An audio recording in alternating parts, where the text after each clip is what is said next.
চাহ মজদুৰ সংঘ কেন্দ্ৰীয় সমিতিৰ নিৰ্দেশ মৰ্মে আজি গোটেই অসমত আমাৰ চাহ মজদুৰ সংঘৰ কিছুমান প্ৰতিবাদী কাৰ্যসূচী আমি লোৱা হৈছে।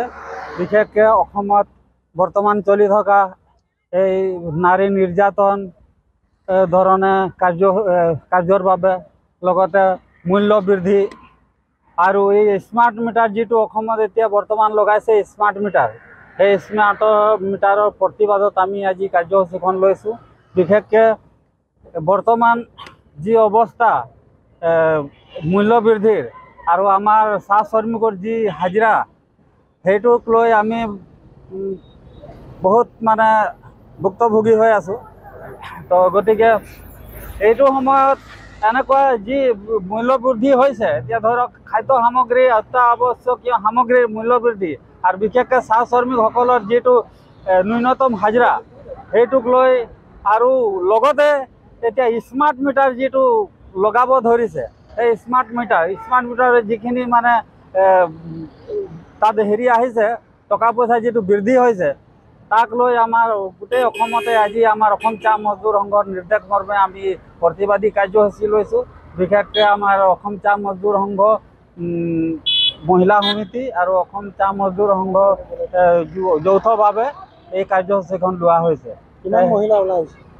এতিয়া আজি আমাৰ ইয়াত প্ৰায় 600-700 মান হ'ব, 500-600 মান হ'ব। আমাৰ 4টা ডিভিজন আছে মৰাণ চাহ বাগিচাত।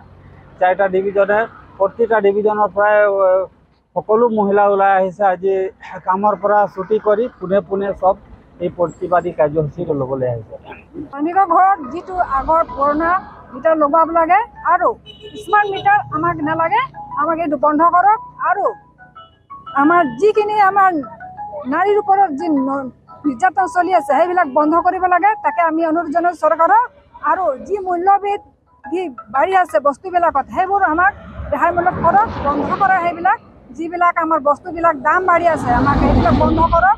আৰু বিশেষকৈ আমি এইটো অনুৰোধ কৰিছোঁ আমাৰ মহিলাৰ নাৰী নিৰ্যাতনবিলাক বন্ধ কৰিবলৈ আমি সেইটো আহ্বান জনাইছোঁ। নিৰ্যাতন বন্ধ কৰিব লাগে, নাৰীৰ ওপৰত চলা যৌন নিৰ্যাতন বন্ধ কৰিব লাগে। চৰকাৰক কি আহ্বান জনাব? চৰকাৰক ইয়াকে আহ্বান জনাওঁ যে এই প্ৰতিবাদী কাৰ্যসূচীৰ জৰিয়তে আমাৰ অসম চাহ মজদুৰ সংঘৰ হৈ অসম চাহ মজদুৰ মহিলা সমিতিৰ হৈ পিনে চৰকাৰক এইটোৱে অনুৰোধ জনাওঁ যে আমাৰ ইয়াৰ স্মাৰ্ট মিটাৰ যোনটো লগোৱা হৈছে মানে বাগানৰ স্মাৰ্ট মিটাৰ গুচাই পিনে পুৰণা মিটাৰ লগাব লাগে আৰু নাৰী নিৰ্যাতন বন্ধ কৰি নাৰী নিৰ্যাতনৰ ওপৰত গুৰুত্ব দিব লাগে।